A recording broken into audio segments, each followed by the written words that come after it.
भैया मीडिया बिक्री हो चुकी है। मैं नहीं हूँ, मेरी जेब खाली है, मैं आप लोगों के बीच में आया हूँ। झूठ कह रहे हैं, फिर मीडिया क्यों चिल्ला रहा है भाजपा और जनता चिल्ला रहा है सपा। जो बैल से किसान, गरीब किसान खेती में फसल पैदा कर रहा था, वो बैल आज खेती खा रहे हैं। किसान का उल्टा हो गया ना वैसा। समाजवादी की तरफ से मुझे सहयोग मिल रहा है और उन्होंने साइकिल भी दी, उन्होंने बालिकाओं को पैसे भी दिए, मगर भाजपा की तरफ से कोई एक भी वादा। सरकार किसकी चाहते हैं इस बार? सरकार तो भाई अकेले से ही चाहते हैं, चाहे फायदा हो या घटी हो जाए।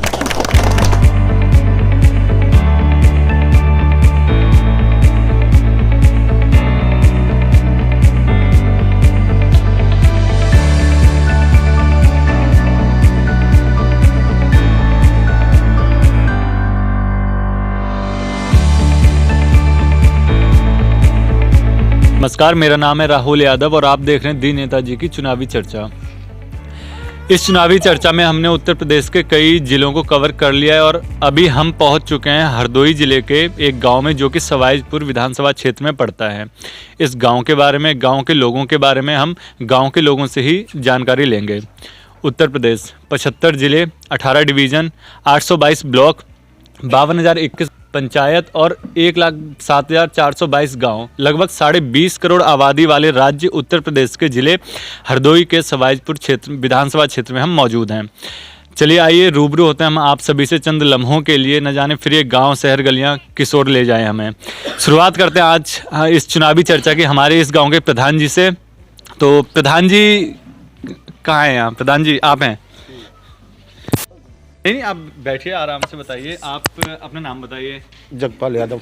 जगपाल यादव जी। तो पानी के तौर पर इस गांव में अभी क्या क्या काम आप करवा चुके हैं? हमने मतलब आज खड़ंजे कराए, कुछ शौचालय बनवाए, यही काम कराया, और सचिवालय बनवाया, यही कराया। पंचायत भवन बनवाया? जी जी जी। तो इधर अभी फिलहाल भाजपा की सरकार चल रही है, विधायक जी भी भाजपा के ही हैं आपके जी जी जी। क्षेत्र से, तो उनकी तरफ से भी सहयोग दिया जाता है ग्राम प्रधान को? उनकी तरफ से क्या सहयोग मिला? शासन देता। आप शासन दे रहा है? हाँ, विधायक जी क्या दे रहे हैं? कोई परेशानी इसमें आई किसी भी काम करवाने में? और काम में परेशानी तो है ही। तो क्या परेशानी हमारे दर्शक को बताइए, आप क्या परेशानी उन कामों को आई कि ग्राम प्रधान भी, अगर भाजपा सरकार है, भाजपा का प्रधान है, तो सपोर्ट मिल रहा है उनकी तरफ से पूरा या नहीं मिल रहा है? नहीं, हम लोगों को कोई सपोर्ट नहीं मिल रहा। हम लोगों को कोई सपोर्ट नहीं मिल रहा। किस चीज़ की दिक्कत आ रही है? दिक्कत हम लोग यहाँ की दिक्कत, रोडें सब खराब हैं, यहाँ की गान की बहुत ज़्यादा समस्या है, और यहाँ के रोड सब खराब हैं। और मतलब यहाँ का जो सैलाब में जो लोग लेखपाल लोग यहाँ के कागज़ ले गए थे, लोगों को कहा कि बाढ़ रात के पैसे मिलेंगे, किसी को कोई पैसा नहीं मिला आज तक। यही हमारे यहाँ समस्या है, सबसे भीषण है गाँव की समस्या। लोग दिन में भी जगते, रात में भी जगते, दिन में भी खेतों को रखाना पड़ता है, रात में भी खेतों को रखाना पड़ता है। मैं ये भी बताना चाहूँगा कि पिछले 2017 के यूपी इलेक्शन में भाजपा से हमारे माधवेंद्र प्रताप रानू जी विधायक जी बने थे, जो लगभग 25,000 के आसपास वोटों से जीतते, और उससे पहले बहुजन समाजवादी पार्टी की विधायक यहाँ से रही हैं। तो पिछले 5 सालों में इस क्षेत्र में आपके गाँव के लिए क्या क्या काम विधायक के द्वारा किए गए? हमारे यहाँ कुछ विकास नहीं हुआ। सरकार से खुश नहीं है आप? नहीं, बिल्कुल नहीं। किस तरह के काम आप चाहते थे, या सरकार आने से पहले जो उन्होंने मैनिफेस्टो में कुछ वादे किए होंगे, तो ऐसे क्या वादे रहे जो उन्होंने पूरे नहीं किए, या आपको अपने क्षेत्र में क्या विकास चाहिए था जो हुआ नहीं है? विकास तो किसी प्रकार का हुआ ही नहीं है। इसके अलावा मेन चीज़ जो है, बच्चों की पढ़ाई लिखाई में बच्चों का भविष्य बिल्कुल बर्बाद हो चुका है। तो कोविड की वजह से स्कूल बंद किए गए थे, सरकार का ये मानना था, तो वो उचित कदम था? नहीं, उचित नहीं बिल्कुल था।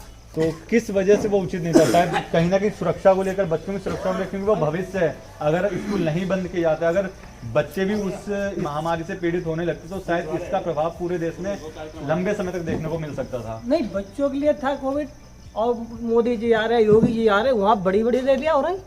किस वक्त की रैली की बात कर रहे हैं? अरे हर जगह। मतलब जब पहली बार जब अपने पीक पर था ये कोविड महामारी, उसमें वेस्ट बंगाल में इलेक्शन होने थे और वहाँ की जो चुनावी रैली सबसे ज़्यादा भाजपा कर रही थी, आप उनकी बात करना चाह रहे हैं? जी।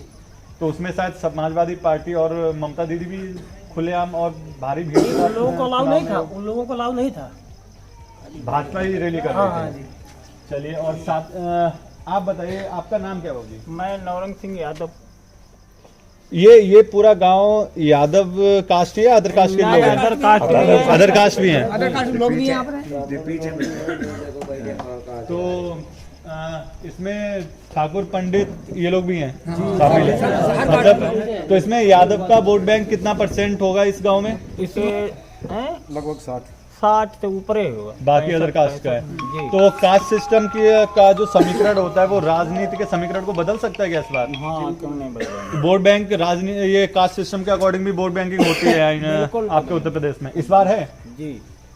सपा हिंदू और मुसलमान को एक साथ लेकर चलना चाहती है या अलग, मतलब उसकी वजह से दंगे फैलाना चाहती है? नहीं, एक साथ। तो इस बार क्या है, मुसलमानों की क्या राय है कि वो किस तरफ झुकना, भाजपा की ओर जाएंगे या सपा की ओर? आपका नाम क्या भैया?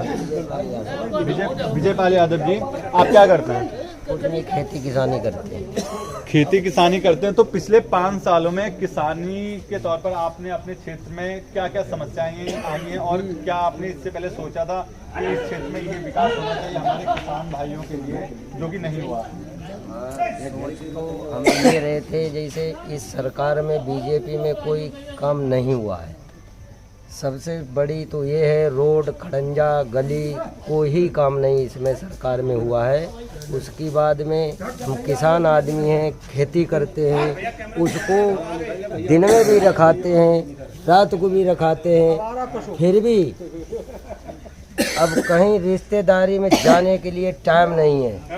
कितनी भी या मौत हो जाए कहीं भी जाने का टाइम नहीं है। खेत बचाए कि बच्चों को क्या खिलाएंगे, ये चीज़ है। तो पिछली बार जो भाजपा के विधायक जी बने थे उस बार आप लोगों ने आपके गांव से सबसे ज्यादा वोट किसे पड़े थे, भाजपा को या सपा को? हमने तो सफाई को दिया है। अच्छा, तो लेकिन सपा सत्ता में आ नहीं पाई है। नहीं आ पाई। इस बार क्या चाहते हैं? अब की बार में सत्ता में पूरे फुल पावर में आना चाहती है, हम चाहते हैं। पिछली बार 3/4 बहुमत के साथ भाजपा आई थी। इस बार क्या लगता है ये आंकड़ा कितना बदल सकता है? आंकड़ा अब की पूरा ही, हम तो यही सोच रहे हैं पूरा ही बदलेगा। 403 सीटें समाजवादी पार्टी। समाजवादी बहुत बड़ी बात कह रही है। चलिए आगे बात करते हैं। आपका नाम क्या है? क्या करते हैं सर? खेती करते हैं। खेती करते हैं। तो खेती से संबंधित क्या क्या समस्या है आपके क्षेत्र में? क्या समस्या है? खेती की सब समस्या, ये नंबर 1 तो समस्या है कि गन्ने का बैलेंस नहीं आता है। गन्ने की यहाँ पर गन्ने की बात की आपको पता है कुछ दिन पहले यानी कि प्रथम चरण का जब चुनाव हुआ था उस वक्त भाजपा ने भी अपना मैनिफेस्टो जारी किया, समाजवादी पार्टी ने भी मैनिफेस्टो जारी किया। यहाँ इस क्षेत्र में गन्ना कितना क्या होता है? गन्ना 50% होता है। 50% गन्ने की खेती की जाती है। तो भाजपा ने तो वादा कर दिया इस बार की 22 से जो अगली साल 5 साल का कार्यकाल होगा उसमें गन्ना किसानों को 15 दिनों के अंदर गन्ना भुगतान दे दिया जाएगा। वो तो एक आश्वासन दिया। बीजेपी जो सरकार है वो बिल्कुल झूठ कहती है, जुमलेबाजी है मतलब। बिल्कुल झूठ कहती है। आपके हिसाब से शायद ये वादा उनका पूरा नहीं हो बिल्कुल सकता ना है। पूरा हुआ ना कभी कर पाएंगे। समाजवादी ने भी यही वादा किया लेकिन एक दिन कम और बताया उन्होंने 14 दिनों के अंदर गन्ना भुगतान करने की बात की है। ये वादा हो सकता है पूरा? नहीं, जो समाजवादी ने किया है, जो करते हैं वही करेंगे वो। चलिए, आपका नाम क्या है? संजय सिंह। संजय सिंह जी, आप यहाँ क्या करते हैं? खेती किसानी करते हैं, इसी क्षेत्र के निवासी हैं। इसी क्षेत्र के निवासी हैं। तो गन्ना भुगतान समाजवादी पार्टी अपना वादा पूरा करेगी या भाजपा इस बार कर सकती है? समाजवादी पार्टी जब बनेगी तब गन्ना का भुगतान होगा काश्तकार को, तभी कुछ लाभ मिल सकता है। भाजपा तो केवल बातों की सरकार है, बात से सब कुछ चलाना चाहते हैं। उनके स्पीकर जितने वो सारे झूठ बोलने के अच्छी तरीके उनके पास हैं। झूठ बोल के वोट लेना चाहते हैं, उसके बाद जनता के प्रति कोई रुझान उनका नहीं। जनता मरे या जिए उसे कोई मतलब नहीं उससे।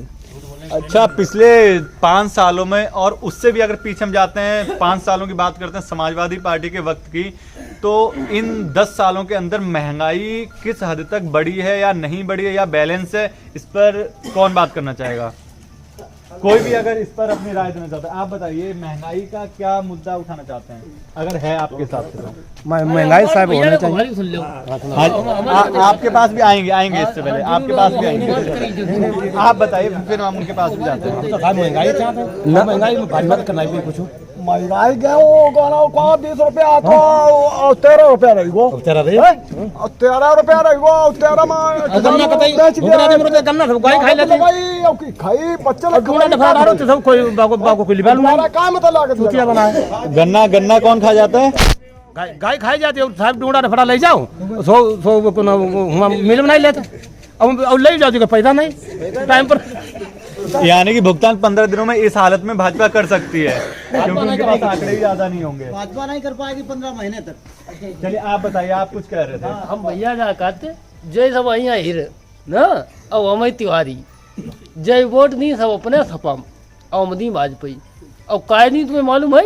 आप बताइए। हम नहीं इसलिए नंबर एक बात जब करो कि 100 नंबर चलाइए अखले और उन्हें को सही 12 कर दो बदलो नंबर बदलने से और सेवाओं को भी बदला या नंबर ही बदला खाली? नंबर बदलो खूब बढ़िया नंबर दूसरों ने जो कर दो गेहूं भैयाओ कटवे तुम्हें कतई नहीं हो कटवे हो ये सारा खा ले जा देखो बछरिया थाड़ी हमारी भैंसिया चारा खा लेती खा लेती हम भैया भैंसिया भूखन मरी जाती भाई कोई चारा खाओ जरूरत नहीं इसलिए हम वोट कतई भाजपा पक्को दी हमारा पूरा गांव दी ये नहीं सब दी भाजपा तो ये कहने और करने में फर्क बता रहे हैं आप जुमलेबाजी कर रहे हैं। जुमलेबाजी नहीं अगर हमें मोदी होगी मिल जाए तो 20 जूता हम क्लियर मारे अब हमें मिली नहीं बात है पूरी जा। चलिए आप बताइए, आपका नाम क्या है? राकेश जी, आप यहाँ अभी किसान होंगे, तो किसानी समस्याएं क्या है इस क्षेत्र की? समस्याएं सब देखो महंगाई सबसे बड़ी दिक्कत है जो है डीजल इतना महंगा और किसान के पास जब तक सरसों थी बहुत सस्ती थी और जो किसान के पास से हट गई तो इतनी महंगी हो गई 200 रुपये लीटर तेल हो गया। तो किसान क्या करेगा? किसान पीड़ित है, गायों से पीड़ित है और महंगाई से भी पीड़ित है। तो इसकी वजह से आपकी फसल भी बर्बाद हो रही है किसानों की जो भी इस क्षेत्र में। सिंचाई से लेकर कोई समस्या है इन क्षेत्रों में? सिंचाई से नहीं दे रहे सिंचाई कोई साधन नहीं है, डीजल अपने आप पैदा करो, डीजल लाओ सिंचाई करो। तो बिजली की क्या व्यवस्था है? बिजली गई घर नहीं माई जाता है। भाजपा ने तो अपने मैनिफेस्टो में ये जारी किया है, इस पर वादा किया है कि किसानों को मुफ्त में बिजली दी जाएगी सिंचाई के लिए और खेती के लिए। ये भी ला भाई कल्याण करो और बताओ तो बिजली मुफ्त तो है ही नहीं। बिजली आती वो गांव तक किसी ट्यूबवेल के लिए नहीं कनेक्शन दिया गया, न 3 फेज बिजली आती है और आती 2-3 घंटे दिन में रहती है बस। 22 से 24 घंटे का कोई भी वादा पूरा नहीं हुआ है, 18 घंटे तक का भी। 22 से 24 नहीं, 4 से 6 घंटे मुश्किल से तो एक फेज बत्ती आती है गाँव में केवल। किसी ट्यूबवेल के लिए सिंचाई के लिए कोई बत्ती का प्रावधान नहीं होता है यहाँ। चलिए इधर भी हमारे साथ कई लोग जुड़े हुए हैं, हम इनसे भी बात करते हैं। किसानी क्या क्या समस्याएं इस क्षेत्र में? किसानी क्षेत्र में घर की खेत गायें चर रही हैं इस समय और हम यहाँ बैठे हैं और हमारे खेत में गायें खाती होती हैं तो उनको जब तक हम पहुँचेंगे तब तक वो खेत खा जाएंगे। सिंचाई के लिए मुफ्त में आपको बिजली दी जाएगी। समाजवादी पार्टी का भी ये वादा है। इस बार 2022 में बाइसिकल के लिए 22 वादे किए गए, उनमें से एक वादा ये है। तो ये वादा पूरा हो सकता है क्या? बिल्कुल पूरा होगा भाई साहब। कैसे करेंगे? अगर भाजपा ये वादा पूरा नहीं कर सकते तो समाजवादी कैसे करेंगे? भाजपा तो वादा पूरा करती है। भाजपा ने वादा इतना पूरा किया, मेरे पिताजी परसों खत्म हो गए जी। हम खेत में साहब गैया रखा रहे थे पिताजी का, अब मैं पिताजी को देख नहीं सके, उनके पास बैठ नहीं सके। भाजपा ने इतना वादा पूरा किया। तो इस बार आप सरकार बदलना चाहते हैं? सरकार तो क्लियर बदलेगी साहब, वो बदलना चाहते हैं पूरे प्रयास से। ये गाय और सांडों के जो आप मुद्दे बता रहे हैं, ये जो समस्या है, इसके अलावा और क्या क्या समस्या है इस क्षेत्र में? समस्या तो इतनी साहब, जैसे खेत सूख रहे, डीजल इतना महंगा जो नहीं ले पा रहे। बताओ बच्चे पाले कि डीजल ले? तो आप बताइए इस बारे में कुछ कहना चाहते हैं? आप तो यहाँ किसानी अपना इंजन वगैरह चलाते होंगे, डीजल की महंगाई से क्या क्या फर्क पड़ा है रोजमर्रा की जिंदगी में भी? साथ ही अरे किसान तो कड़े रो अधमरा जमीन में कड़े कड़े अब की सरकार में योगी मोदी जो कदाई कड़िला मार रही काश्तकार मरिया वालों और योगी मोदी अब जब भी मरने वाले हैं, नजदीक आई गई मौत इनकी। ये लोग इसी वर्ष मरने वाले हैं बस 1 महीना के अंदर। अब चलिए ज्यादा तो कहीं नहीं। यहाँ फिलहाल तो ये लग रहा है कि कास्ट सिस्टम जरूर है कि यादव और मुस्लिम वोट बैंक साथ में जाते हैं। हिंदू मुस्लिम का भी आंकड़ा समीकरण को बदलता है। इस गांव में 60% यादव वोट बैंक है और बाकी अदर कास्ट के वोट बैंक है। लेकिन इस बार शायद इस गांव से सभी लोग 100% मानते हैं कि समाजवादी पार्टी को वोट जाना है। टोटली जाना है। क्यों बैठे आप आगे आइए ना, फ्रेम में आइए।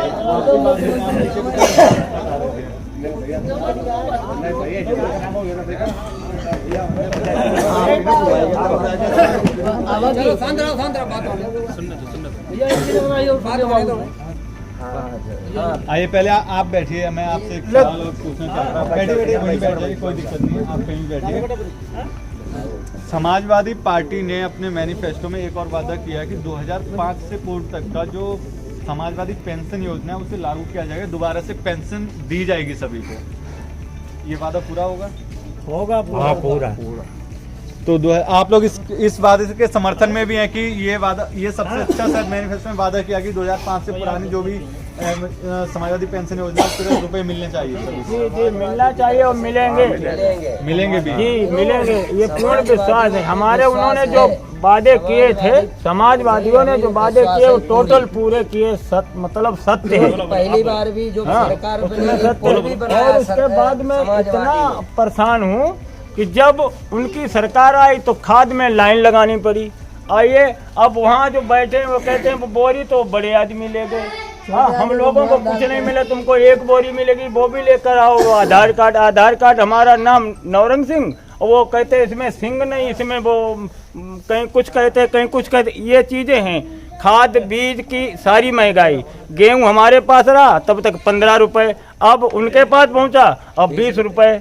एक समस्या नहीं। हमारे प्रधान जी बैठे हैं, ये जब इन्होंने इनकी प्रधानी आई और इसके पहले भी थी, क्या हमारे रानू जी ये नहीं जानते हैं कि गढ़िया में देखिए कोई लेटरिन बनी? प्रधान जी बताइए आपने कितनी लेटरिन बनवाई? प्रधान जी के खाते में पैसा नहीं तो प्रधान जी कहाँ से बनवाए? हमारी लेडीजें खेतों में जाती हैं। मोदी जी ने सारा अनाउंस कर दिया कि हम घर घर लेटरिन बनवाएंगे, शौचालय बनवाएंगे, हर घर में बनवाएंगे। हमारे पूरे गांव में आप देखिए किसका शौचालय, क्षेत्र में देखिए किसका शौचालय बना। इन्होंने थोड़ा काम करा दिया प्रधान जी ने, इनको हमने बनवाया प्रधान हम लोगों ने कि हमारी कोई न कोई ये आराम देंगे, लेकिन थोड़ा खरंजा डराया, उसका भी पैसा नहीं निकल पाया। इनके खाते में पैसे ही नहीं आता। जितना पैसा है तो इस सरकार से टोटली परेशानी है। ये खड़ंजा आपके सामने यहाँ जहाँ हम सभी इसमें बैठे हैं, चौपाल लगी है और ये सामने खड़ंजा पड़ा हुआ आपको दिखाई दे रहा होगा। कितना वक्त हो चुका है इस खड़ंजे को पड़े हुआ, और उसके बाद कब तक ये आरसीसी रोड होनी चाहिए थी और नहीं हो पाई है? खड़ंजा उन्होंने डलवाया था, यानी 2017 से भी पहले, क्योंकि इससे पहले तो बसपा थी। 17 से पहले जब सपा थी तब बलराम सिंह ब्लॉक प्रमुख करते हैं, उस समय पड़ा था। तो उसके बाद आरसीसी का कोई अभी तक ना नालियां बनी है, नहीं आरसीसी, पानी के निकासी का क्या हाल है? बुरा हाल है, चबूतरे के नीचे भरा रहता है, हम लोग बड़ा टेंशन में रहते हैं हमेशा। तो प्रधान जी इसके लिए आपने अभी तक कुछ किया नहीं? कुछ आपको कितना टाइम हो गया प्रधान जी बने? 7 महीने हुए। इससे पहले कौन थे? हमारे गांव से ही थे, इसी गांव से, क्षेत्र से? दूसरे गांव के थे। तो प्रधान जी की, प्रधान के पद के तौर पर इसके लिए क्या हो सकता है, क्या क्या होता है कि ये नालियां बन जाए, आरसीसी हो, इन पर काम हो? इसके लिए तो खंड विकास अधिकारी जो हैं वो पास करते हैं और ये यहाँ से काम लिख करके अपनी सूची दे सकते हैं कि हमारे यहाँ पे इतना इतना काम होना है। मगर यहाँ पर कभी भी पंचायत सेक्रेटरी देखने नहीं आता इस गांव में कि क्या काम होना है, और अगर प्रधान लोग लिख कर के भी देते हैं तो उस पर कोई अमल नहीं होता, क्योंकि जो ब्लॉक में उच्च स्तर के अधिकारी हैं वो प्रधानों को कुछ समझते नहीं हैं, और जो लीगल समस्याएँ होती हैं उसका कोई निराकरण भी नहीं हो पाता है यहाँ पर।